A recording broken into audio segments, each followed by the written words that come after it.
Bismillahirrahmanirrahim. Alhamdulillah nahmaduhu wa nasta'inuhu wa nastaghfiruh wa natubu ilayh wa na'udzu billahi min shururi anfusina wa min sayyiati a'malina. Man yahdihillahu fala mudilla lahu wa man yudlil fala hadiya lahu. Asyhadu an la ilaha illallah wahdahu la syarika lahu wa asyhadu anna Muhammadan 'abduhu wa rasuluh. Sallallahu alaihi wa ala alihi wa sallama tasliman katsira. Ya ayyuhalladzina amanu taqullaha haqqa tuqatih wa la tamutunna illa wa antum muslimun.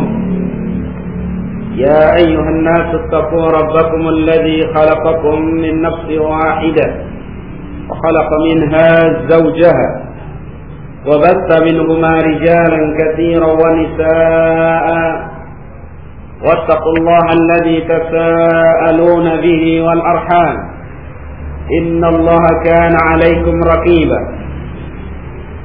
يا أيها الذين آمنوا اتقوا الله وقولوا قولا سديدا يصلح لكم أعمالكم ويغفر لكم ذنوبكم ومن يطع الله ورسوله فقد فاز فوزا عظيما. أما بعد فإن أصدق الحديث كتاب الله وخير الهدي هدي محمد صلى الله عليه وسلم وشر الأمور محدثاتها وكل محدثة بدعة وكل بدعة ضلالة وكل ضلالة في النار. Para muslimin wal muslimat rahimani wa rahimakumullah. Kemarin sudah kita bahas larangan syar'i seorang menyembelih untuk selain Allah Subhanahu wa taala. Bahkan itu termasuk perbuatan syirkul asghar. Korban atau menyembelih untuk selain Allah Subhanahu wa taala, kan binatang sembelihannya itu menjadi haram untuk dimakan dan pelakunya dihukumi musyrik, syirkul akbar. Ya. Kemudian insyaallah kita bahas larangan syar'i yang berikutnya, yaitu an-nahyu an raddin man sa'ala billah. Larangan menolak seorang yang meminta dengan nama Allah Subhanahu wa taala. Dilarang kita ini tidak memberi kepada orang yang meminta kita dengan nama Allah. Jadi kalau orang meminta kepada kita dengan nama Allah, tidak boleh kita tolak. Ya, nanti ada batasannya.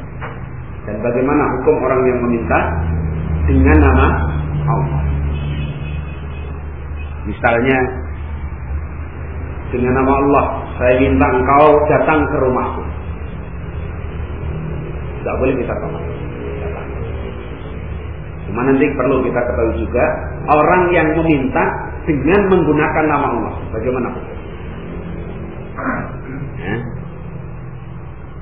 Hadis yang berkaitan dengan ini ada 3 hadis. Saya bacakan yang pertama dari Abi Musa al-Asy'ari radhiyallahu anhu, annahu sami'a Rasulullah sallallahu alaihi wasallam yaqul, bahwasanya sahabat yang mulia Abi Musa ini mendengar Rasulullah sallallahu alaihi wasallam bersabda, mal'un man sa'ala biwajhillah, terlaknat orang yang meminta dengan menggunakan wajah Allah, nama Allah. Dengan wajah Allah saya meminta. Itu dilaknat pelakunya. Yang harus kita hadir. Karena Nabi SAW, mal'unun man sa'ala biwajhillah. Terlaknat orang yang meminta dengan wajah Allah. Dia dengan menyebut wajah Allah, dia meminta pada orang itu. Kadang-kadang kalau orang dahulu itu, kalau minta begitu aja nggak diberi, supaya diberi gunakan. wajah Allah, tolong beri saya. Yang diminta ini kalau orang yang beriman nggak berani. Nah, itu wajah Allah tandanya. Ya. Nah, orang yang semacam ini mal'un, bil'an. Wa mal'un man su'ila biwajhillah thumma mana'a sa'ilahu ma lam yas'alhu bujra. Dan terlaknat orang yang dimintai dengan menggunakan wajah Allah, kemudian dia mencegah orang yang memintanya. Kemudian dia tidak memberi, menahan diri, tidak memberi kepada pemintanya selagi orang itu tidak meminta perkara yang tidak layak atau jelek. Jadi orang yang meminta dengan wajah Allah dilaknat. Orang yang dimintai dengan wajah Allah enggak memberi dilaknat juga. Selama permintaan itu bukan perkara yang qabih, jelek, atau perkara yang layak, tidak layak, tidak pantas. Misalkan suruh gendong dia, padahal dia bisa jalan sendiri. Karena enggak mau dengan wajah Allah. Saya minta engkau menggendong saya. Itu hujrah, menyiksa manusia. Boleh. Nah, sekarang bagaimana dua-duanya ini dilaknat? Ya kan? Yang meminta dengan wajah Allah dilaknat. Kalau diminta dengan wajah Allah enggak memberi juga dilaknat. Ya, nanti akan dijelaskan faedah hadis ini. Kemudian hadis yang kedua, hadis tadi diriwayatkan oleh Imam Ar-Rayani dalam Musnadnya dan Ibnu Asakir dan Imam At-Tabrani dengan sanad yang hasan. Hal ini dihasankan oleh Syekh Al-Albani rahimahullah. Hadis yang kedua, Ibnu Abbas radhiyallahu anhu, dari Abdullah bin Abbas radhiyallahu anhu, anna Rasulullah sallallahu alaihi wasallam qala, Rasulullah sallallahu alaihi wasallam pernah berkata, ala ukhbirukum bi khairin nasi manzilah. Maukah aku kabarkan kepada kalian dengan sebaik-baik manusia kedudukannya? Nabi sallallahu, maukah aku kabarkan kepada kalian dengan manusia yang kedudukannya paling bagus? Qulna bala ya Rasulullah. Para sahabat mengatakan iya ya Rasulullah. Kalau Nabi SAW, Nabi menerangkan, seorang yang paling bagus kedudukannya adalah rajul, seseorang akhadha farsahu, yang mengambil kendaraannya atau kudanya fi sabilillah, untuk berperang di jalan Allah Azza wa Jalla, hatta yamuta, sampai dia mati, au yuqtal, atau dibunuh. Mati barangkali di sana sakit, juga dibunuh. Tapi dalam medan perang atau dibunuh. Ya, itu yang paling bagusnya manusia. Seorang yang mengambil kendaraannya untuk jihad fisabilillah sampai dia mati atau terbunuh di medan perang. Wa ukhbirukum billadzi yalihi. Dan saya akan kabarkan kepada kalian orang yang terbaik setelahnya, di bawah dia. Setelah orang yang pertama tadi, seorang yang mengambil kendaraannya untuk berjihad di sabilillah sampai mati atau terbunuh. Qulna na'am ya Rasulullah. Kami katakan iya ya Rasulullah. Qala, Nabi mengatakan rajulun mu'tazilun, seorang yang beruzlah, menyendiri, fi su'abil, di tengah-tengah masyarakatnya, katakanlah di tengah-tengah penduduk. Seorang yang sendiri di tengah-tengah penduduknya, yuqimus salat, dia menegakkan salat, wa yu'tiz zakat, dan menunaikan zakat, wa ya'tazilu sururan nas, dan dia meninggalkan kejelekan-kejelekan manusia. Jadi ibarat ini seorang yang baik di tengah masyarakat yang jelek, dia sabar. Dan itu nanti ulama di sana berbeda pendapat, ya kan? Mana yang afdal? Seorang yang hidup di tengah masyarakat yang jelek, meninggalkan sunnah, katakanlah bidah dan seterusnya, apakah dia tinggal di situ atau uzlah meninggalkan, mencari tempat yang bagus, atau kalau nggak ada itu hutang, menyelamatkan apa? Itu diperinci oleh para ulama. Kalau seorang itu tinggal di satu masyarakat yang seperti itu keadaannya, dia mampu bersabar, dengan tetap berpegang dengan agamanya, syukur bisa memberikan nasihat kepada saudaranya yang di sekitarnya, maka itu afdalnya tetap di kampung tersebut. Seperti itu. Tapi kalau dia mampu mempertahankan agama, syukur bisa menyampaikan kebenaran dan menghindari kemungkaran. Itu yang afdal, dia tetap tinggal di situ. Sekalipun dia hijrah boleh. Bahkan ada yang mengatakan tidak boleh hijrah. Tidak boleh hijrah apabila dengan ditinggalkannya tadi, padahal dia mampu memberikan dakwah kepadanya, justru akan semakin memudaratkan kampung halaman. Siapa yang mau menasihati? Siapa yang mau mengarahkan penduduk kampungnya itu? Kalau dia tinggal. Ya.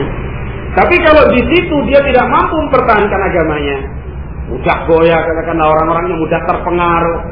Pokoknya dia mudahlah hanyut bersama masyarakatnya. Bahkan dikatakan orang itu wajib orang yang semacam hijrah. Karena keselamatan agamanya sangat mengkhawatirkan. Orang itu beda-beda dalam ini. Kemampuan memegang agama. Baik. Itu termasuk orang yang terbaik setelah generasi yang pertama. Paling bagusnya manusia yang pertama kedudukannya seorang yang mengambil kendaraannya berangkat jihad fisabilillah sampai mati atau terbunuh. Orang yang berikutnya adalah seorang yang menyendiri di tengah masyarakatnya dengan menegakkan sholat. Mungkin masyarakatnya sudah nggak ada yang mau sholat, dia tegakkan sholat. Masjid pada nganggur, katakanlah dia datangi masjid itu kemudian azan, tegakkan sholat.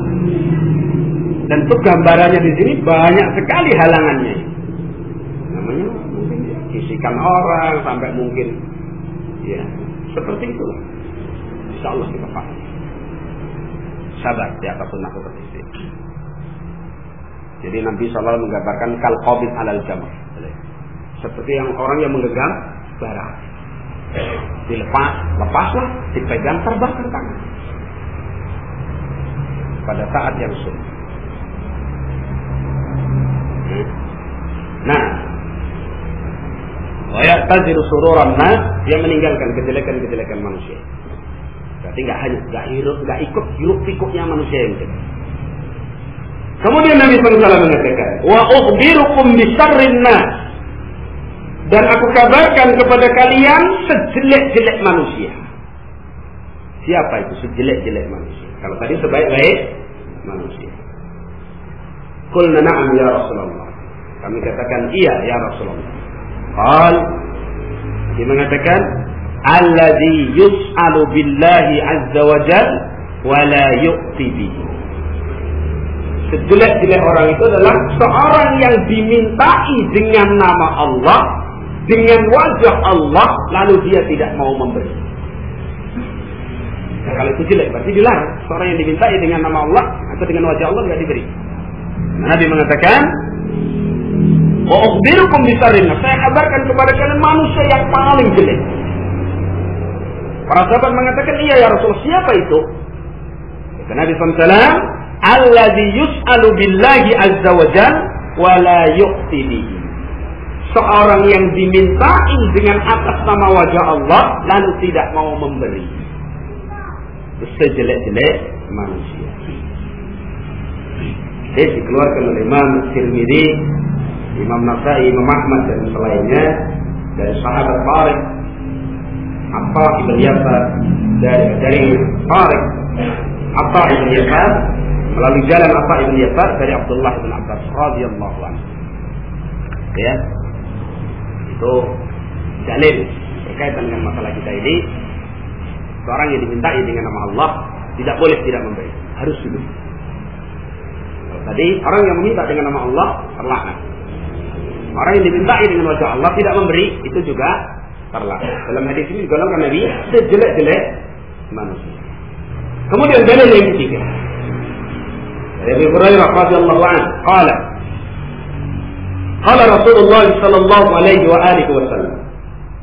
Rasulullah sallallahu alaihi wa alihi wasallam bersabda. Ini semakna dengan hadis Abdullah bin Abbas. Kata Nabi, ala ukhbirukum bi khairil bariyah. Maukah kukabarkan kepada kalian dengan sebaik-baik manusia? Khairil bariyah. Qalu, Para sahabat menjawab, "Bala ya Rasulullah." Iya, ya Rasulullah. Qala Nabi SAW, rajulun, seorang, akhidun bi'anani farsihi, yang mengambil tali kekang kudanya. Seorang yang mengambil tali kekang kudanya fi sabilillahi azza wa jalla, dalam rangka jihad fi sabilillah. Kullama sami'a hay'atan istawa alaihi. Setiap dia mendengar berkecamuknya perang, suara perang itu, dia segera naik di atas kendaraannya. Itu sebaik-baik. Setiap ada suara panggilan perang, dia langsung berangkat dengan kendaraannya untuk berjihad fi sabilillah. Itu khairul bariyah. Kemudian Nabi mengatakan, "Ala ukhbirukum billadhi yalihi." Maukah aku kabarkan kepada kalian generasi yang setelahnya? Baik, tapi di bawah yang pertama. Qalu bala ya Rasulullah. Mereka menjawab, iya ya Rasulullah. Qala ar-rajulu, seseorang fi sullati min ghanamihi, seorang yang berada dalam kelompok kambingnya. Jadi dia menyendiri bersama kambingnya. Uzlah, namanya uzlah. Banyak dalil yang namanya uzlah, ya orang pergi bersama kambingnya untuk memelihara agamanya. Di situ isyarat fadilah memelihara kambing. Fadilah. Karena Rasulullah SAW itu menghabarkan setiap nabi yang diutus oleh Allah Subhanahu wa taala pasti pernah mengembala kambing. Jadi cari rezeki dengan mengembala kambing, fadilah.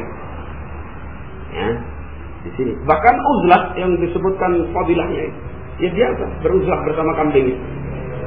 Ke hutan, ke gunung, hidup di sana. Rasulullah SAW mengembala kambing. Maharnya Nabi Musa itu 8 tahun. Kan mertuanya bilang seorang yang saleh yang namanya Shu'aib, dan itu bukan Nabi Shu'aib ya. Jadi mertuanya Nabi Musa itu bukan Nabi Shu'aib. Itu banyak cerita-cerita yang keliru. Itu diluruskan oleh Syekhul Islam Taimiyah. Itu Shu'aib itu adalah rajulun saleh, seorang yang saleh, bukan Nabi Shu'aib. Itu orang saleh, pemimpin kabilah. Jadi mengembala kambing 8 tahun, kata mertuanya kalau mau disempurnakan 10 tahun itu bagi. Oke, sempurnakan 10 tahun. Rasulullah mengembala kambing. Dan kita yakini dengan hadis Nabi, para nabi sebelumnya juga mengembala. Ini fadil. Ya. Dikatakan oleh Rasulullah SAW, ar-rajulu fi sullati min ghanami, seorang yang berada dalam kelompok kambingnya. Yuqibus salat, dia tetap istiqamah menegakkan salat. Yu'ti zakat, dan membayar zakat. Persis seperti hadis. Yaitu apa? Mempertahankan agamanya, meninggalkan manusia. Karena nggak mampu lagi hidup bersama manusia yang jelek, khawatir agamanya rusak, dia beruzlah menyendiri bersama kambing peliharaannya. Di sana tetap menegakkan salat, menunaikan zakat, melaksanakan agama Allah Subhanahu wa taala. Nah, kemudian Nabi SAW mengatakan, "Ala ukhbirukum bi syarril bariyah." Maukah aku kabarkan kepada kalian dengan sejelek-jelek manusia? Qalu bala ya Rasulullah. Mereka menjawab, iya ya Rasulullah. Qala, Nabi mengatakan, alladzi yus'alu billah wa la yu'ti bihi. Seorang yang dimintai dengan nama Allah lalu dia tidak mau memberi. Sejelek-jelek manusia. Hadis dikeluarkan oleh Imam Ahmad, dan hadis ini disahihkan oleh Syekh Salim Ibn Id Al-Hilali rahimahullah ta'ala, demikian juga Syekh Al-Albani rahimahullah ta'ala. Ikhwana fi din wa akhwati fillah rahimani wa rahimakumullah, ma'syaral muslimin wal muslimat. Faedah dari hadis-hadis yang sudah kita sebutkan. Yang pertama, dari hadis Abu Musa Al-Asy'ari radhiyallahu anhu, jelaskan oleh Syekh Salim faedah hadis tersebut, tahrimu su'ali syai'in min umuri dunya biwajhillahi subhanahu wa ta'ala. Diharamkannya meminta sesuatu dari perkara dunia ini dengan menggunakan wajah Allah Subhanahu wa ta'ala. Jadi di situ dibatasi oleh beliau. Harga ta'ala. Kalau tadi dalam hadis tidak disebutkan urusan dunia. Nabi sekedar mengatakan apa? Mal'unun man sa'ala biwajhillahi. Terlaknat orang yang meminta dengan wajah Allah. Kata beliau, faedah atau fikih hadis tersebut, beliau mengatakan tahrimu su'ali sayyin min umurid dunya. Diharamkannya meminta sesuatu dari perkara-perkara dunia. Dibatasi di situ. Biwajhillahi subhanahu wa ta'ala, dengan menggunakan wajah Allah subhanahu wa ta'ala. Tidak boleh. Tapi urusan dunia. Kenapa? Kata beliau, li'anna qailahu yastahiqqul la'nah. Karena orang yang mengatakan saya minta kepadamu dengan wajah Allah, itu dalam hadis dikatakan dilaknat. Nah, kalau hadis menghabarkan pelakunya dilaknat, berarti hukumnya apa? Haram. Bahkan kalau kita kembali kepada kaidah ulama, itu termasuk dosa besar. Karena dosa besar itu satu dosa yang berkaitan dengan hak hukuman, seperti dicambuk, atau dirajam, atau dibunuh, atau berkaitan dengan azab Allah nanti di yaumul qiyamah dengan neraka dan misalnya, atau pelakunya ini diancam dengan laknat Allah subhanahu wa ta'ala. Ya. Nah, li'anna qailahu yastahiqqul laknah. Karena orang yang mengucapkan meminta dengan wajah Allah itu berhak untuk mendapatkan laknat. Laknat itu dijauhkan dari rahmat Allah subhanahu wa ta'ala. Tapi hukumnya apa? Haram. Meminta sesuatu dari urusan dunia dengan wajah Allah haram.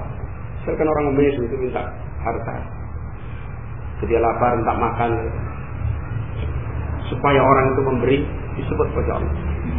Dengan nama Allah tolonglah beri saya makan. Haram. Jangan meminta-minta itu hukumnya haram. Para ulama kita menerangkan. Dikatakan oleh ulama, kullu mas'alatin haramun illa fi syai'in wahid. Segala bentuk minta-minta itu haram kecuali satu hal. Apa itu? Mas'alatul ilmi, meminta ilmu. Karena minta ilmu itu kadang-kadang wajib hukumnya. Kalau seorang nggak bisa salat yang benar, sedang Nabi mengatakan sallu kama ra'aitumuni usolli, dia harus minta ilmu, berangkat belajar untuk mencari ilmu. Bahkan ilmu tentang salat itu fardhu ain. Imam Ahmad ketika ditanya tentang ilmu yang fardhu ain, apa contoh ilmu yang fardhu ain itu ya Imam?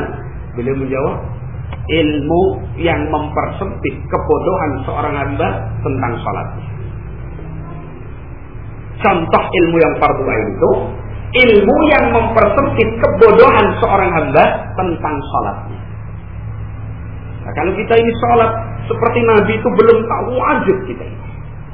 Kalau punya waktu, luangkan waktu. Bahkan kalau kita ini betul-betul mau belajar salat yang benar dengan dalil-dalilnya itu ya. Bukan sekedar penjelasan, dengan dalilnya cukup waktu 5 sampai 8 jam. Itu dipakai seumur hidup kita.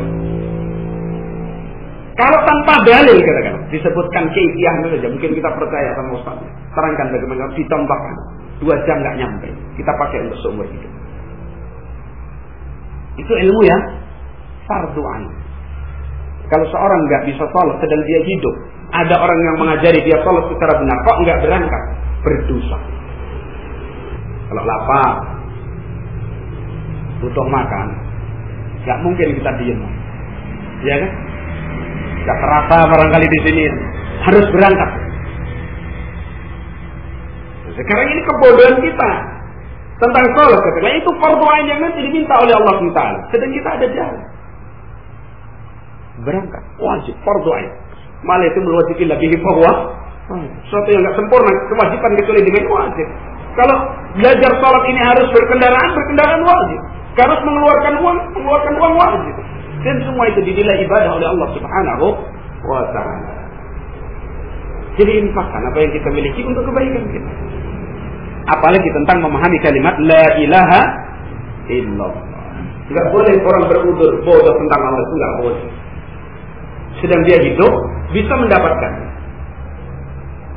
Itu orang bodoh itu ada 2. Bodoh yang berudur dan bodoh yang tidak berudur. Kan ada dalam kaidah Islam itu seorang itu nggak boleh dihukumi kafir atau seorang itu nggak boleh dihukumi ini gitu. Kalau dia bodoh, itu namanya udzur bil jahl, diberi udzur karena bodoh. Tapi ini dibagi sama Imam Ibnu Qayyim dua macam. Seorang yang bodoh lalu dia memahami dirinya bodoh, kalau diajari mau dan mau belajar, itulah yang diberi udzur.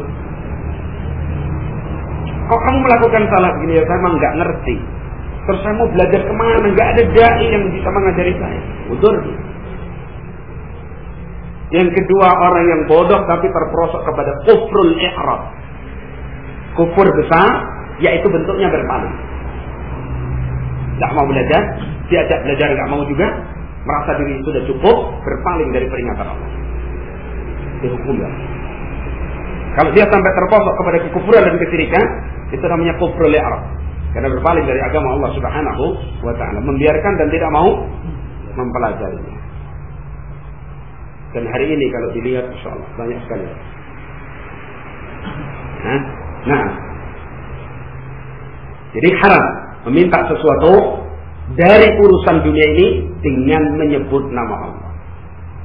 Tidak boleh. Nanti hati-hati lisan, dosa lisan. Sebagaimana bersumpah dengan selain nama Allah itu boleh atau tidak boleh? Tidak boleh. Demikian juga bersumpah dengan nama Allah tapi untuk kedustaan juga tidak boleh. Wallahi. Tapi berdusta. Orang itu mencuri katanya. Nampak betul bukti-bukti dia mencuri. Tapi bukti ini belum sampai bukti yang terlihat nyata gitu. Terus dia mengatakan, wallahi saya tidak mencuri, harus berhenti.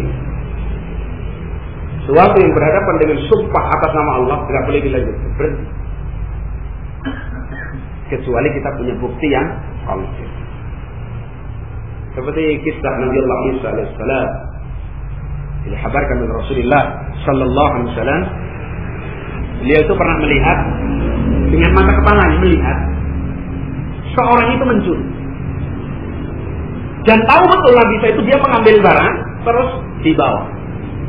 Ngerti betul kedua mata. Ya. Kemudian dipanggil orang yang sama Nabi Isa. Dikatakan ittaqillah ya. Kok antum mencuri? Bertakwalah kamu kepada Allah. Kenapa kamu mencuri? Apa jawab orang itu? Wallahi saya tidak mencuri. Padahal dilihat betul itu mencuri. Dia mengatakan wallahi saya tidak mencuri. Demi Allah saya tidak mencuri. Apa kata Nabi Isa? Sadaqta wa kadzabat ainaya. Kamu benar dan dusta kedua mata saya. Karena saksi dia enggak punya. Sedang kedua mata ini bukan saksi, tidak diterima oleh syariat. Maka dia mending dustakan kedua matanya, sumpahnya itu yang benar sudah. Karena dia bersumpah atas nama Allah. Nah, orang hari ini kadang orang sudah bersumpah atas nama Allah, wah, benar kamu, wah, itu dia. Kalau kita mau nasihat, silakan. Hati-hati bersumpah dengan nama Allah dan itu resikonya berat. Silakan. Tapi kalau sudah dia, wallahi saya tidak melakukan. Sedang kita nggak punya bukti yang konkret, yang nyata, terlihat betul. Namanya saksi itu jangan sembrono ya. Jadi kadang-kadang jadi saksi sembrono, nggak ngerti kejadiannya harus jadi saksi. Itu syahadatus zur, persaksian palsu. Jadi misalkan dua orang di antara kita ini diminta jadi saksi pencurian, itu nggak bisa. Oh saya tahu dia itu di situ. Padahal di situ itu belum tentu mencuri. Yang saksi terus melihat, dia masuk rumah, dilihat oh, ternyata dia ngambil itu, dia lari. Begitu ditangkap barangnya ada di situ, dilihat betul satu orang lagi itu, baru itu namanya saksi. Ya, seperti berzina, iya betul, 4 orang kan saksinya. Harus betul-betul melihat si fulan dan si fulana berzina betul. Kalau sekedar saya lihat dia berdua keluar dari rumah itu, belum tentu di rumah itu dia melakukan perbuatan zina. Nah kalau itu nggak diterima, malah dicambuk itu orang seperti 80 kali cambukan dan tidak terima persaksiannya selama-lamanya. Nah itu jadi dibedakan. Yang kita lihat memang betul dia mencuri, katakanlah ya, tapi dia bersumpah atas nama Allah. Lalu kita nggak bisa mempersaksikan. Kalau kita paksakan, kita ini ditolak, termasuk dusta dalam hukum Allah. Urusan dia bersumpah, urusan dia dengan Allah Subhanahu. Nah maksudnya di sini seperti seorang yang meminta dan bersumpah dengan nama Allah. Nama Allah itu agung. Kalau sudah diucapkan seorang tidaklah tunduk, nggak boleh melangkahi. Sampai Nabi SAW mengatakan kan, sejelek-jelek orang itu orang yang dimintai dengan nama Allah gak mau memberi. Padahal mintanya sudah ada nama zat yang mana? Yang maha agung. Ya, baik. Jadi pertama dari fikih hadis tersebut haram meminta sesuatu dari perkara dunia ini dengan menggunakan nama atau wajah Allah Subhanahu wa taala. Karena dilaknat pelaku. Kemudian Syekh mengatakan, "Syekh, wa inna ma qayyatuhu bi umuri dunya." Dalam hadis gak ada perkara dunia. Kenapa saya batasi dengan urusan-urusan dunia? Li'anna Rasulullah sallallahu alaihi wa alihi wasallam, karena Rasulullah SAW ista'adha biwajhillah, pernah beristi'adzah dengan wajah Allah Subhanahu wa ta'ala. Sedang isti'adzah itu termasuk doa, meminta dengan wajah Allah. Kalau bukan untuk urusan dunia, boleh. Itu beliau membatasi dengan urusan apa? Dunia. Seperti dengan sifat-sifat Allah boleh. A'udzu bikalimatillahi tammati min syarri ma khalaq. Atau a'udzu biwajhikal karim misalnya. Boleh. Karena itu saya membatasi dengan apa? Umur dunia. Perkara-perkara dunia. Jadi minta katakanlah makan atau harta atau yang lainnya dengan menggunakan wajah Allah itu dihalalkan. Karena pelakunya dilaknat oleh Allah Subhanahu wa ta'ala. Walam yaf'al dzalika fi syai'in min agradid dunya. Dan Nabi SAW tidak pernah melakukan meminta dengan wajah Allah atau dengan nama Allah pada sesuatu pun dari tujuan-tujuan duniawi. Nanti kita harus hati-hati. Katakanlah kita ini meminta bantuan. Sekalipun untuk bantuan mungkin untuk pembangunan katakanlah masjid atau mungkin untuk konsumsi misalkan yang bekerja dan seterusnya, itu kita harus hati-hati untuk memilah. Untuk lebih selamatnya tidak usahlah menggunakan nama atau wajah Allah Subhanahu wa ta'ala. Ya. Nah, itu yang pertama. Beliau menjelaskan, wa ma dzalika illa li anna iksara min as-su'ali bi wajhillah. Dan tidaklah hal itu dilarang kecuali karena memperbanyak dari meminta dengan menggunakan wajah Allah Subhanahu wa ta'ala. Wa billahi, atau dengan nama Allah Subhanahu wa ta'ala fi umuri dunya, dalam perkara-perkara dunia, itu ibtidalun bismillahi subhanahu wa ta'ala. Nanti berakibat akan meremehkan nama Allah Subhanahu wa ta'ala. Nama Allah bisa diremehkan. Ya. Akhirnya orang kan mudah-mudahan supaya diberi, taklah dengan nama Allah. Begitu minta pertama nggak dapat, kasihlah nama Allah. Akhirnya nama Allah itu seolah-olah sekedar yang untuk meraup kepentingan apa? Dengan sebab itu diharamkan. Ya. Wa yu'akkidu tahrim, dan memperkuat keharaman ini, anna iqta'a man sa'ala billah wajibun kama sayati. Jadi diperkuat keharaman ini bahwasanya memberi kepada orang yang minta dengan wajah Allah atau dengan nama Allah itu wajib. Jadi kalau kita dimintai dengan wajah Allah itu nggak boleh menolak, harus kita beri. Nah kalau ini wajib, berarti sejajarnya apa? Haram. Jadi kalau kita ini dimintai dengan menggunakan wajah Allah harus diberi, nggak boleh ditolak. Bahkan yang menolak, nggak memberi itu termasuk sejelek-jelek manusia. Nah kalau dimintai dengan wajah Allah wajib memberi, berarti meminta dengan wajah Allah yang mengandung laknat itu hukumnya apa? Haram. Ini masalah akidah ya, masalah nama Allah Subhanahu wa ta'ala. Nah, fasu'alus sa'il bihi, maksud orang yang meminta dengan nama Allah tadi, qad ya'ridul mas'ula lil wuqu'i fil mukhalafah. Seorang yang meminta dengan menggunakan nama Allah SWT itu kadang-kadang apa? Mendorong atau menceburkan seorang yang dimintai dalam menyelisihi syariat Allah Subhanahu wa ta'ala. Sekarang misalkan saya meminta dengan wajah Allah untuk urusan dunia, kan yang dimintai harus memberi. Lah kalau dia nggak mau, enak aja minta dengan apa? Saya kerja capek-capek enak diminta. Terus dia tidak memberi. Berarti orang yang tidak memberi tadi terperosok kemana, Pak? Ke haraman. Bahkan dilaknat oleh Allah dan Rasul. Berarti meminta dengan menggunakan wajah Allah itu bisa mendorong seseorang yang dimintai kepada perkara apa? Mukhalafah, menyelisihi agama Allah Subhanahu wa ta'ala. Maklumlah pada kita ini. Dan itu dipakai seperti itu. Apa setiap kita dimintai diberi? Iya. Tapi kalau orang sudah menyebut wajah Allah, saya mohonlah dengan atas nama kebesaran wajah Allah saya minta kepada. Tapi dilihat orang ini sekedar dia cari keuntungan di balik. Kita kan nggak memberi. Lah kalau kita nggak memberi apa hukumnya? Dosa. Nah, makanya lah meminta dengan menggunakan wajah itu akan memerosokkan orang kepada perkara yang mukhalafah. Sekalipun seperti itu perlu kita nasihati. Nah, di sana ada dalil yang lain. Nah, kalau orang itu nggak bisa menggunakan harta dan seterusnya, dilihat nggak ada kepentingan, sekedar mau mencari apa? Kepentingan di balik permintaannya itu tadi, kita nasihati. Antum jangan minta dengan usaha. Antum sendiri lancar dengan ismal dan seterusnya. Apalagi hari ini ya kan, orang cari maisha itu dalam bentuk yang masya Allah bermacam, bahkan cara apapun ditempuh. Ya, dia minta itu. Sekalipun caranya bermacam-macam. Datang pesantren atau orang yang dianggap soleh itu bawa proposal. Judulnya apa? Panti asuhan yatim piatu atau pondok pesantren yatim piatu. Nah, terus Bismillahirrahmanirrahim. Dengan nama Allah kami sampaikan. Ini kan meminta dengan nama Allah, Pak.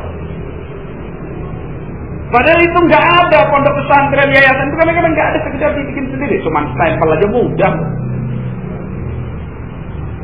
Yang datang sampai ke tempat kita itu kadang-kadang mana alamat Madura. Padahal kalau dilihat surahnya bukan orang Madura. Datang Pak Profesor. Fotonya ada itu. Ya, entah foto anak-anak siapa, pokoknya dipoto ditampilkan. Subhanallah. Tasawuf, sembrono. Nah, seperti itu. Jadi orang yang minta dengan menggunakan wajah Allah itu qad ya'ridul mas'ul lil wuqu'il mukhalaf. Jadi seolah-olah menjerumuskan orang yang dimintai kepada apa? Penyelisihan kepada syariat ini. Enggak memberi. Kita kadang memberi ya bagaimana? Potongan orangnya kayak begini kan? Kalau enggak diberi ini hadis. Nah. Yang dimaksud mukhalafah kata saya. Ada mu'ittauhi iyyahu masalah. Tidak memberinya seorang kepada yang diminta. Ini mukhalafah, menyelisih. Ya. Wa ma'lumun anna ma awsala ila haram fa huwa kadzalik. Dan telah maklum, apa yang bisa mendorong kepada keharaman berarti hukumnya apa? Haram. Sesuatu yang merupakan sarana kepada keharaman berarti hukumnya haram. Jadi manusia ini kadang-kadang sadarnya yang penting kan saya nggak melakukan haram. Padahal dia sudah melakukan apa? Keharaman. Sarana. Banyak sekali sarana. Saran kesyirikan, di antaranya apa? Meninggikan kubur dan membangun di atas. Termasuk apa sarananya? Mengasih papan nama. Sudah ngerti itu tokoh, misalkan ya, dulu ditokohkan. Dikasih papan nama. Makam kiai siapa? Yang tadinya orang nggak ngerti, nggak berpikir, ya, teman. Cobalah lihat. Nah, setan sudah bergerak, coba apa? Lihat. Akhirnya menjadi tempat melakukan perbuatan kesyirikan. Demikian juga bid'ah. Kalau orang mendirikan satu yayasan, pesantren, pendidikan apapun bentuknya, kalau itu mendorong nanti masuknya kebid'ahan kepada tempat tersebut, berarti itu sama hukum. Sebagaimana sarana perzinahan hukumnya sebagaimana zina dan seterusnya. Nah itu. Sampai kita ini menyediakan tempat untuk sarana saja nggak boleh. Bukan sarananya, ini tempatnya. Sekalipun bentuknya jual beli. Syekh Muhammad bin Shalih Al-Utsaimin pernah ditanya. Seorang penanya mengatakan, saya ini punya los toko. Punya los. Ada orang yang mau menyewa los toko saya untuk jualan majalah-majalah. Majalah-majalah itulah ya. Khamar dan dukhar, rokok.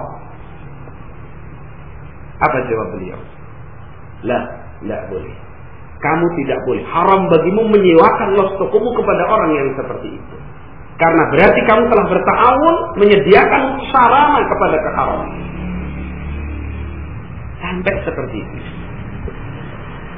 Padahal kalau dihitung jual beli kan urusannya nggak tahu mau dijual apa. Kok nggak tahu dia sudah ngerti. Itu saja tidak boleh. Nah, itu indahnya Islam. Kalau kita pikir itu indahnya Islam, jangan dipikir apa? Penyempitan dari Islam, jangan.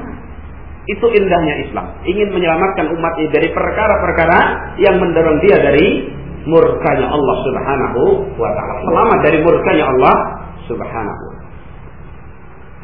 Nah, waqad sabata an Attar, dan tunggu telah ada dari Imam Attar rahimahullah, seorang tabi'in, annahu kariha, bahwasanya beliau membenci, ayyus ala biwajhillah, seorang itu dimintai dengan wajah Allah, atau bil Quran, atau dengan Al-Quran, syai'un min umurid dunia, sesuatu dari perkara dunia. Dan meminta itu nggak harus dilafazkan, ya. Perbuatan yang berbentuk meminta, karena soal itu ada dua macam. Meminta langsung dibilang, ada yang meminta dengan cara perbuatan. Dikatakan di sini meminta dengan Al-Quran, dibaca Al-Quran untuk mendapatkan sedikit dari kesenangan dunia, itu termasuk perkara yang dilarang dalam hal Islam. Kadang orang membaca Al-Quran dan memperbaguskan bacaannya itu sekedar untuk sedikit dari kepentingan duniawi. Nah, kalau nggak mendapatkan dunia itu, misal bahkan bisa sampai bersedih berlarut-larut. Naudzubillah. Itu poin yang pertama. Jadi dilihat dari apa? Orang yang meminta. Sekarang yang kedua, tahrimu adamil ihsa', haram tidak memberi ini kepada yang dimintain. Kalau tadi yang meminta haram, meminta dengan wajah Allah. Yang kedua, tahrimu adamil ihsa', haram tidak memberi liman yas'alu atau liman yas'alu billahi ta'ala, terhadap orang yang meminta dengan nama Allah Subhanahu wa ta'ala. Jadi kalau yang pertama haram meminta dengan nama Allah, yang kedua kalau terjadi orang menyelisih syar'i, haram bagi orang yang dimintai dengan wajah Allah tidak memberi. Bahkan itu kadang-kadang jadi pelajaran bagi kita, bahwasanya sesuatu yang bentuknya itu dilarang oleh Allah Subhanahu wa ta'ala, tapi kalau sudah terjadi menumbuhkan sesuatu yang wajib untuk ditunaikan. Contoh yang lain semisal nazar. Nazar itu dilarang dalam syariat. Kata Nabi sallallahu alaihi wasallam, la yustahrazu illa min bakhil. Nazar itu tidak keluar kecuali dari seorang yang bakhil. Orang nazar itu kan begini. Kalau katakanlah mungkin anaknya sakit, dia mengatakan kalau anak saya ini sembuh, saya mau puasa. Atau kalau anak saya ini sembuh, saya mau bersedekah. Itu kan bakhil. Dia mau sedekah aja nunggu dapat rezeki sebelumnya, gitu. Itu kata Nabi sallallahu alaihi wasallam, la yustakhraju illa min bakhil, tidaklah keluar nazar itu kecuali dari seorang yang bakhil. Tapi kalau seorang sudah bernazar, wajib ditunaikan. Itu yang kita lakukan. Sarananya dilarang, tapi kalau sudah terjadi, wajib ditunaikan. Jadi kalau orang mengatakan misalkan anaknya sakit, kalau Allah memberi kesembuhan kepada anak saya mau berpuasa 3 hari berturut-turut pada bulan ini dan itu. Nah, kalau dia sudah nazarkan seperti itu, wajib dia puasa 3 hari berturut-turut pada bulan yang disebutkan. Padahal nazar itu dilarang oleh Rasulullah sallallahu alaihi wasallam. Jadi yang kedua, tahrimu adamil i'ta' liman yas'al billahi ta'ala. Haram seorang yang dimintai dengan nama Allah Subhanahu wa taala kemudian tidak memberi. Sebagaimana hadis dari Abdullah ibn Umar radhiyallahu anhu qala, Qala Rasulullah sallallahu alaihi wa alihi wasallam, "Man ista'adza billahi fa'idu." Barang siapa yang minta perlindungan kepadamu atas nama Allah, maka lindungilah. Seorang yang barangkali dalam bahaya, mungkin dikejar apalah misalkan, datang ke rumah kita.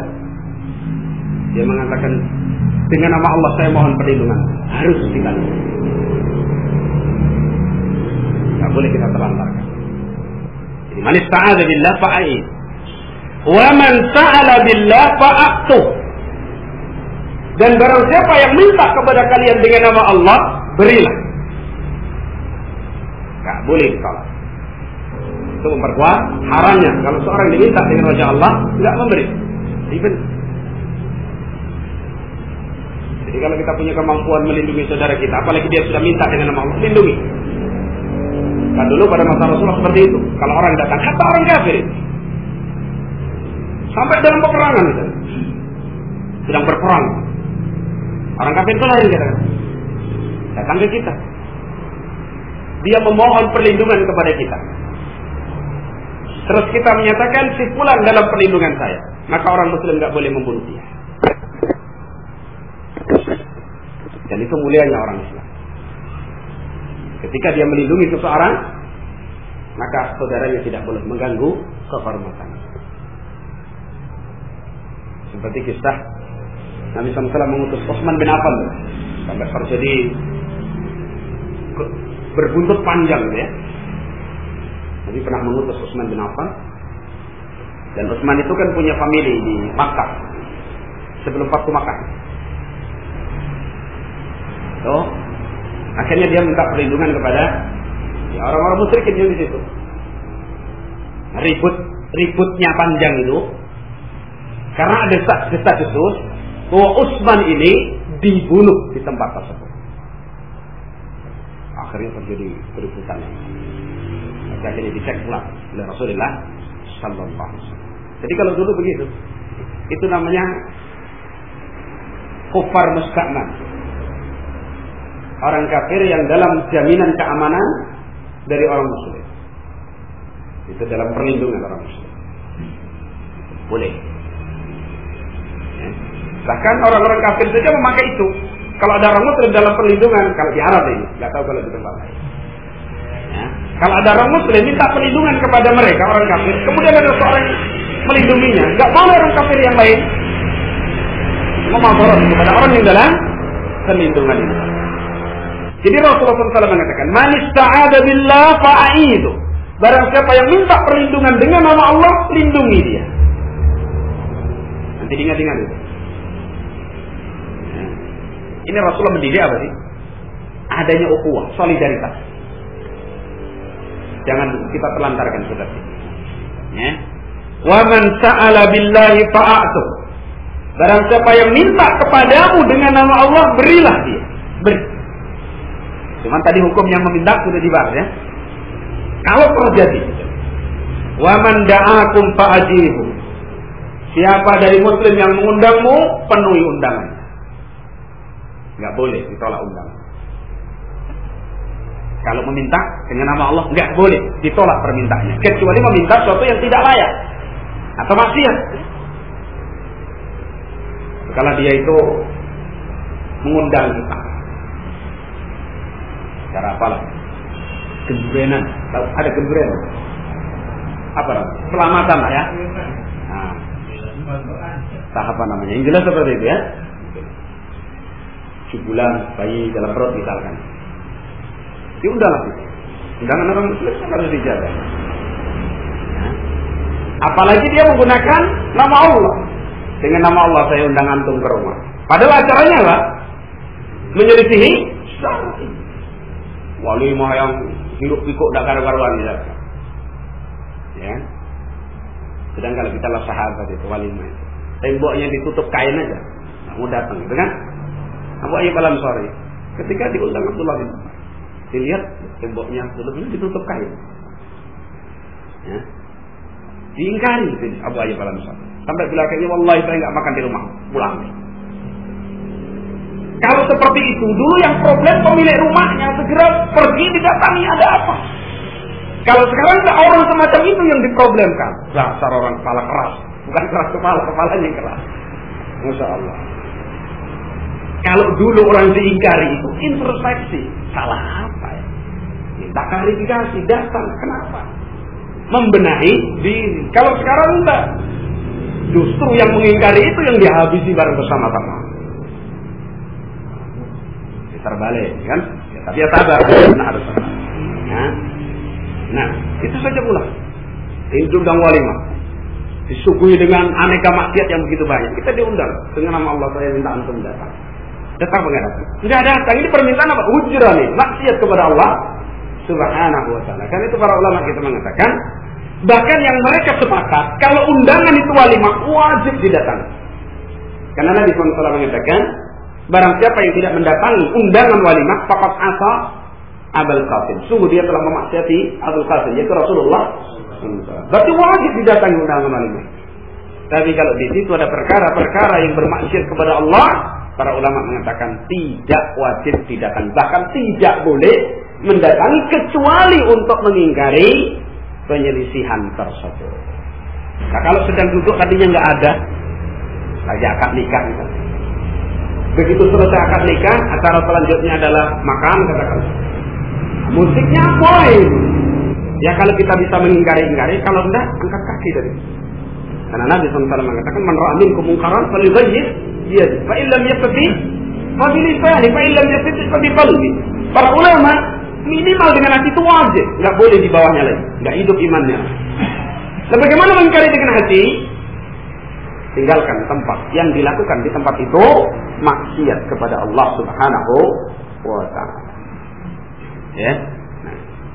Jadi man da'akum fa'ajibu, orang yang mengundang kalian dari kalangan kaum muslimin, siapa itu? Kalau udzur sampaikan udzur. Sampaikan. Ya. Wa man sana'a ilaikum ma'rufan fakafi'u. Dan siapa yang telah berbuat kebajikan kepada kalian, fakafi'u, cukupi dia. Balas gitu. Maksudnya dibalas kebaikan. Orang yang sudah berbuat baik sama kita, beri kebaikan kita. Fakafi'u, cukupi dia. Ya. Bahkan kaidah Islam itu kalau semisalnya, dan yang lebih bagus lagi. Sampai dalam masalah salam kan begitu. Idza quyitum bi tahiyatin hayyu bi ahsan minha aw rudduha. Kalau kamu diucapkan kalimat selamat, salam kepadamu, balaslah dengan yang lebih sempurna, lebih bagus. Kalau enggak, seperti itu dia mengucapkan. Dari salam, wa man sana'a ilaikum ma'rufan fakafi'u. Siapa yang telah berbuat kebaikan kepadamu, fakafi'u, cukupi dia. Dan ini jangan berarti kita menilai segala sesuatu itu harus dinilai dengan materi, tidak. Karena mengembalikan kebaikan tidak harus dengan materi itu misalnya. Rantang tidak harus ditukar dengan harta, kan begitu ya? Ya kita bisa berbuat baik yang terus. Bahkan kalau orang itu pinjam uang sama kita 1 juta kan? Ternyata manfaat sekali dan dia masya Allah bersyukur sekali dengan uang tadi. Begitu mengembalikan, ini utang saya dan saya terima kasih betul, ini untuk hadiah. Kok kita terima? Berarti kita membuka pintu riba, dan itu riba. Kalau itu akibat apa? Pinjam meminjam tadi. Jadi kalau mau memberikan kebaikan yang semisalnya, kita cari bentuk yang lain yang tidak seolah-olah nggak ada kaitan dengan apa? Hutang piutang kita.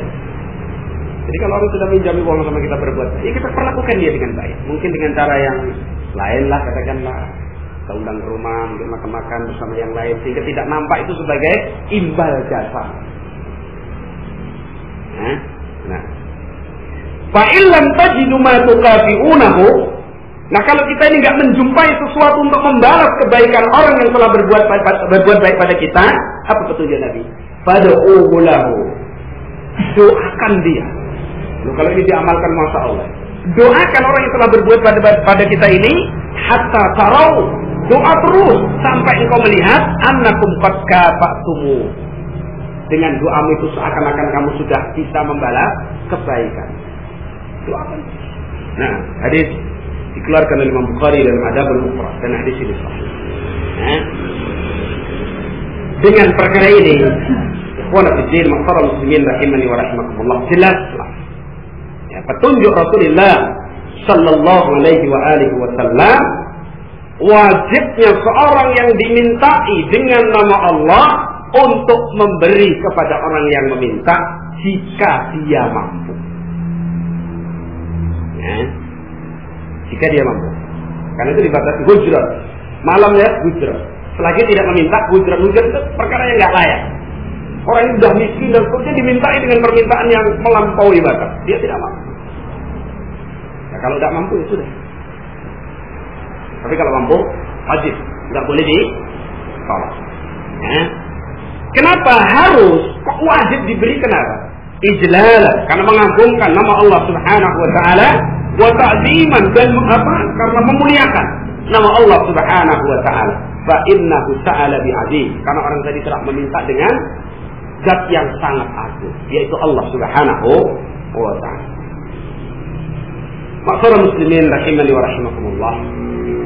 Itulah pembahasan yang kita bahas tentang larangan kita ini menolak permintaan orang yang meminta dengan nama Allah Subhanahu wa taala. Nasihat para ulama, pertama, hendaklah kita hati-hati di dalam menempatkan baik dalam lisan kita atau perbuatan kita tentang agungnya nama Allah Subhanahu wa taala. Termasuk di dalamnya nasihat para ulama kita yang sekarang ini seperti fatwa Syekh Shalih Fauzan hafizahullah taala tentang haramnya menggunakan nada deling hati dengan nama-nama Allah Subhanahu wa taala dan ayat-ayat Al-Qur'an. Itu ijlah. Kadang muratal, ya kan? Lagi di telepon gitu kan.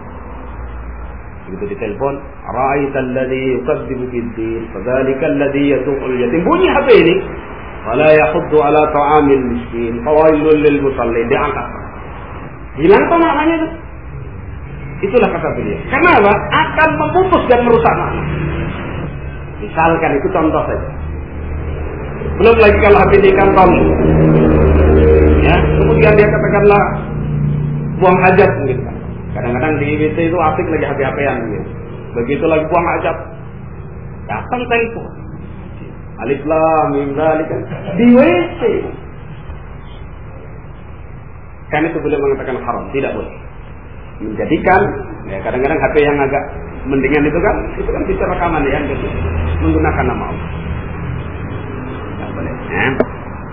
Dan banyak kita lihat itu teman-teman yang kadang-kadang masih terpelosok. Dengar lagi apa? Tahu yang mursal bunyi dari hati. Ternyata itu nada. Itu sudah muncul fatwa ulama dalam rangka apa? Menjaga keagungan Allah Subhanahu wa taala. Dimintai saja dengan nama Allah, enggak boleh menolak. Meminta dengan nama Allah urusan dunia yang hina, enggak boleh dengan nama Allah Subhanahu wa taala. Demikian juga.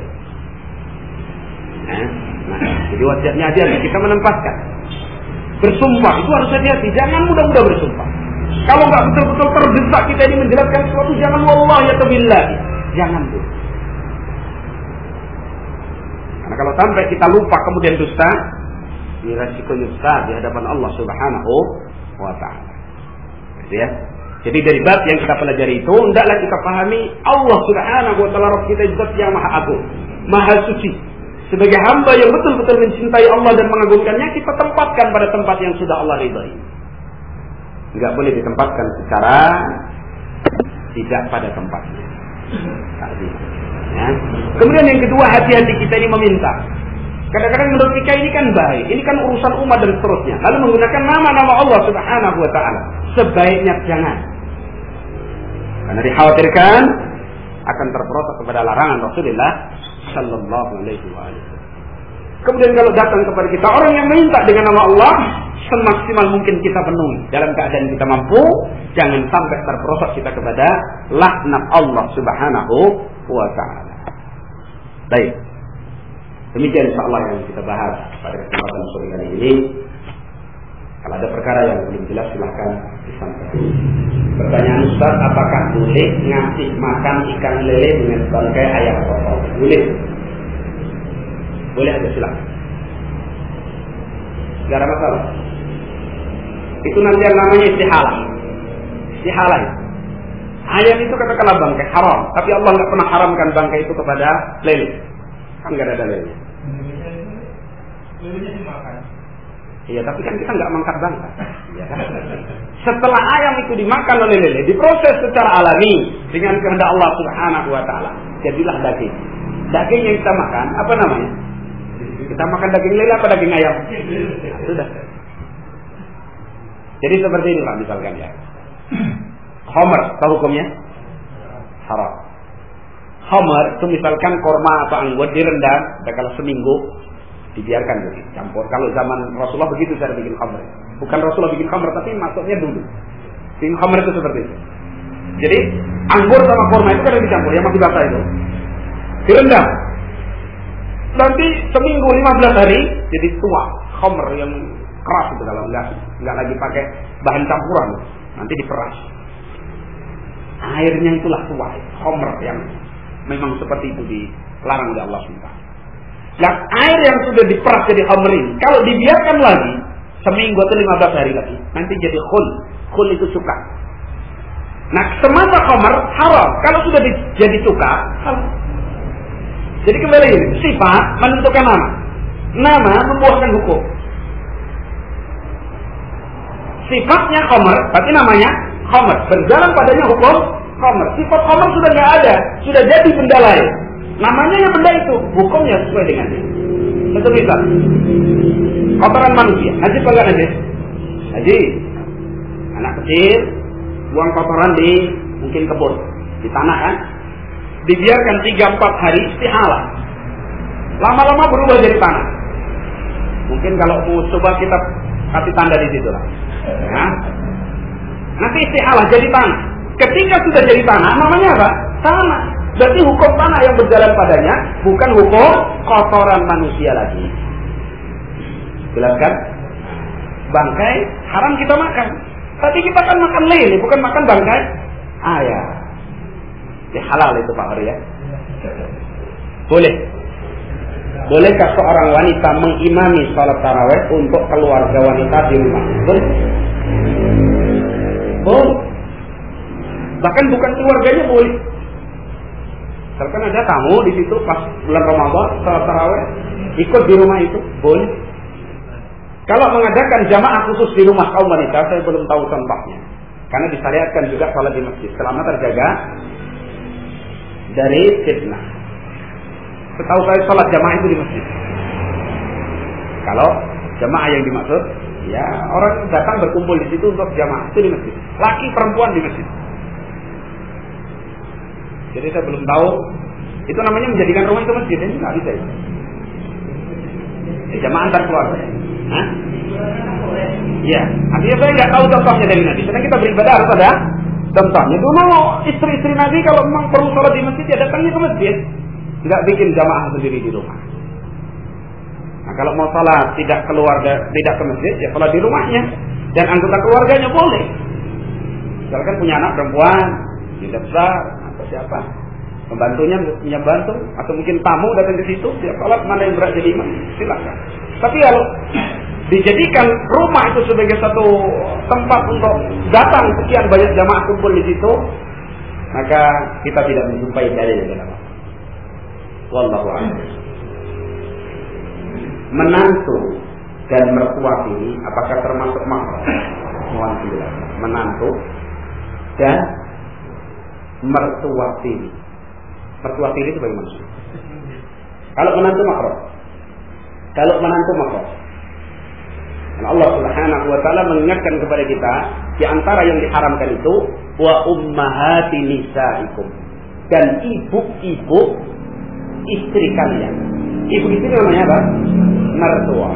Mertua bagi menantu haram sampai istrinya sudah dicerai haram. Lihat surat An-Nisa. Ketika lihat hurmat alaikum ummahatukum wa banatukum wa akhawatukum dan seterusnya itu. Sampai apa? Wa ummahati nisaikum, dan ibu-ibu istri kalian haram bagi kamu untuk menikahinya. Jadi saya, ibunya istri saya nggak boleh saya nikahi selama-lamanya itu. Biar istri sudah saya cerai atau mungkin meninggal, saya nggak boleh nikah karena itu ibu saya sendiri. Nenek bagi anak saya. Ini punya bapak tiri, nikah si A ini, kan otomatis kan mertua asli ya. Kan karena dia punya bapak tiri, itu bukan bapak aslinya lagi. Itu bukan makro. Bukan makro. Bukan makro. Bapak tiri sama anak tiri saja itu diperinci. Kalau anak ini ada dalam asuhannya, berarti itu nggak boleh dinikahi.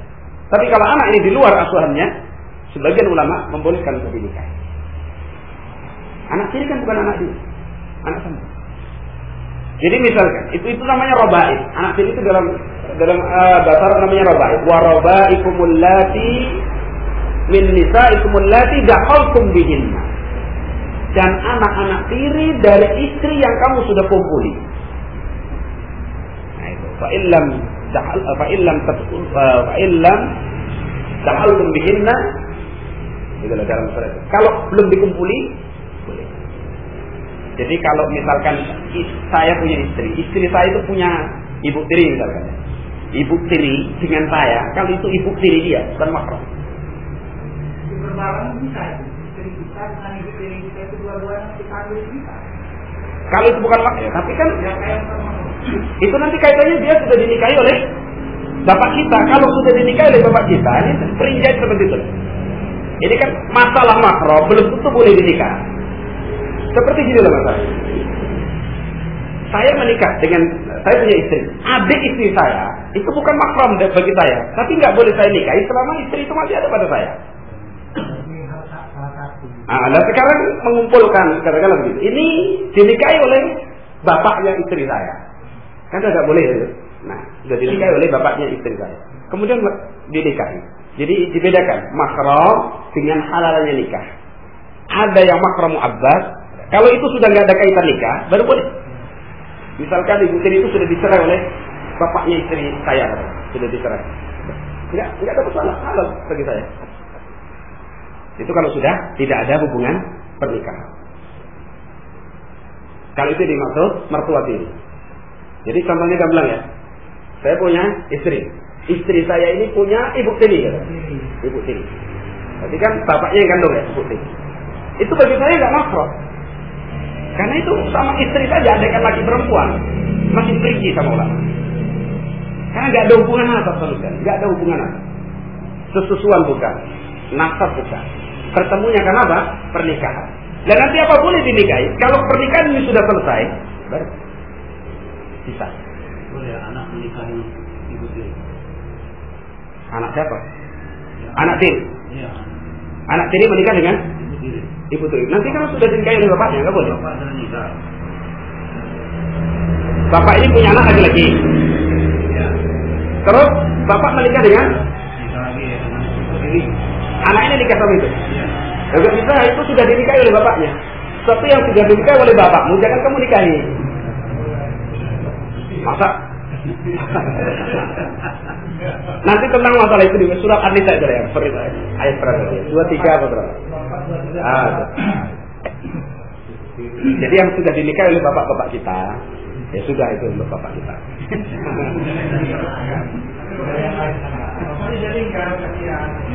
Ya.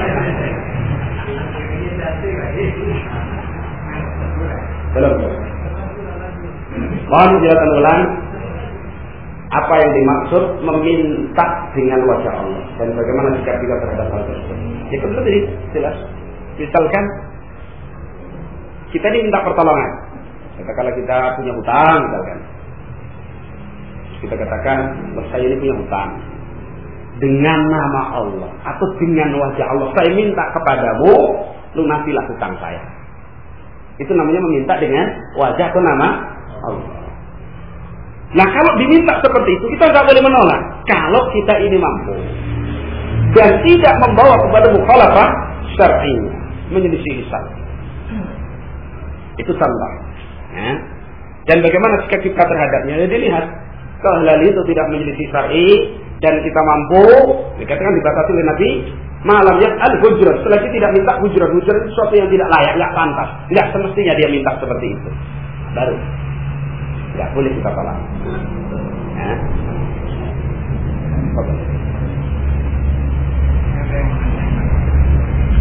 Setiap kajian atau acara ini, setelah acara pembukaan itu nggak pernah ada acara kedua yaitu pembacaan ayat suci Al-Quran. Sementara yang umum-umum itu ada pembacaan ayat suci Al-Quran seperti walimahan atau apa gitu.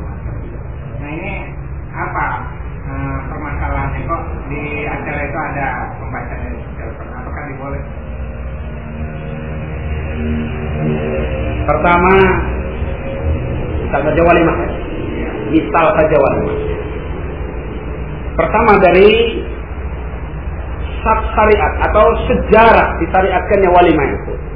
Tidak pernah kita jumpai dalam acara walimah itu ada acara pembacaan kalam suci Al-Quran oleh sebulan dan sebulan. Tidak ada. Acara walimah yang dituntunkan oleh Nabi sallallahu alaihi wasallam akad nikah. Sebelum akad nikah, khutbah nikah. Khutbah nikah itu bukan setelah akad nikah. Sebelum. Kalau setelah itu namanya mau'izah. Itu pun ada sebagian ulama yang membolehkan. Tapi yang saya tumaknina itu termasuk bid'ah. Ada ulama yang itu tidak termasuk bid'ah. Nah itu aja udah selesai makan. Ya karena nggak ada contohnya, nggak ada contoh. Sedang walimah, sekalipun sebagian ada yang mengatakan ada, tapi yang rajih itu ibadah, karena Nabi merintah, awli walau bisa. Dan Nabi tidak pernah kemudian tidak melaksanakan walimah. Ya, nah itu adalah sesuatu yang tidak ada contohnya dari Nabi SAW. Itu minimal yang afdal ditinggalkan. Bahkan kalau mungkin kita rutinkan dari sebagian acara, berarti kita menyelisih sunnah Rasulullah Sallallahu Alaihi Wasallam. Yang kedua, dengan adanya khutbatun nikah itu justru lebih bermanfaat karena ayat yang dibacakan langsung diberikan penjelasan. Adapun dibacakan ayat suci Al-Quran, dikhawatirkan yang mendengarkan atau orang-orang yang di sekitarnya itu malah tidak mendengarkan. Kalau tidak mendengarkan, akhirnya terperosok kepada apa? Yaitu berpaling dari ayat Allah SWT. Sesuai Fauzan Hafizahullah Ta'ala pernah bertanya, bagaimana di acara walimah itu di style murattal? Kata beliau jangan. Karena umumnya orang yang dalam walimah itu tidak mendengarkan bacaan Al-Quran tersebut. Dikhawatirkan terperosok kepada ayat Allah. Wa man adzlamu mimman dzukira bi ayati rabbih tsumma a'rada anha. Siapakah orang yang lebih kafir daripada seorang yang diingatkan dengan ayat Allah lalu dia berpaling menuju makanannya, ngobrolannya dan seterusnya, tidak memperhatikan ayat-ayat Allah dibaca. Dan itu beliau tidak membolehkan. Masih tidak boleh bacaan murattal ketika acara walimah itu tidak boleh, apalagi organ tunggal. Kan tidak boleh. Nah terus apa acara itu? Ya sudah itu tadi. Kalau mau baca, ambil makan, mungkin disetelkan kabar ngaji, ceramah, itu mending. Kalau barangkali kita enggak full mendengarnya, itu cuma kalam manusia. Bermanfaat, lebih bermanfaat. Selamat.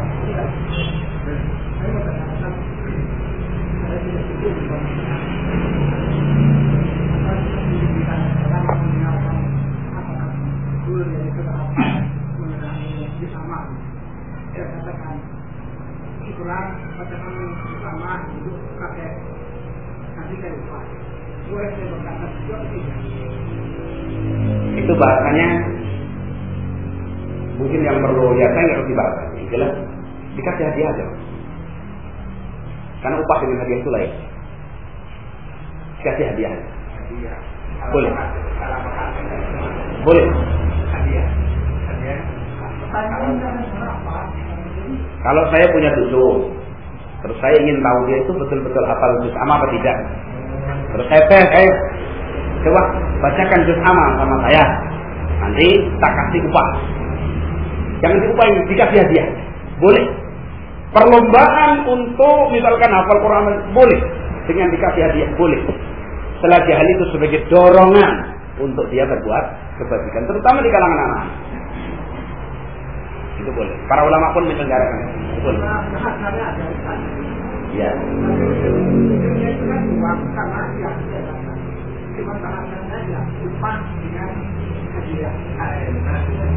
Ya, makanya saya nggak ngerti bahasa yang jelas. Kalau upah itu kan timbal balik dari pekerjaan. Kalau hadiah itu penggembira, gitu. Itu penggembira. Misalkan kita gembirakan. Orang yang misalkan walimah, boleh kita kasih hadiah? Boleh. Karena apa? Dia sedang bergembira. Dia sedang senang katakan. Kita kasih penggembira. Atau sebagai pendorong hadiah. Kata Nabi, tahadu. Saling beri hadiah. Nanti kalian saling mencintai. Ya, itu kalau yang saya pahami. Kalau memang upah itu sama dengan hadiah, Ya, tapi sebaiknya pakai ada hadiah. Karena upah itu berkaitan dengan ganti rugi gitu loh. Ibadah jasa. Allah silakan. Kembali ke meminta dengan wajah Allah tadi, bolehkah itu kita pahami mintanya terpaksa? Ya bisa jadi, tinggal pelakunya Pak. Makanya kan tadi dijelaskan, orang yang meminta dengan wajah Allah kadang-kadang akan memerosokkan yang dimintai kepada perkara yang menyelisih syar'i. Karena di satu sisi dia dipaksa untuk memberi, gitu. Cuman memaksa meminta itu belum tentu dengan wajah Allah, kan gitu ya.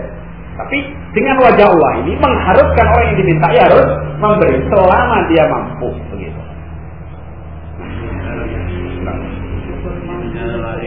Kalau nazar tadi kan, nazar bahwa nanti kalau anak saya sunat, nanti saya mau utang kambing. Kalau anak saya hitam mau utang kambing. Sekarang ini belum terlaksana, sudah segede ini, belum nyampai. Iya, nanti bagaimana itu? Jalan keluarnya. Ya, Allah rezeki kita yang tak mesti. Nah, sudah nazar.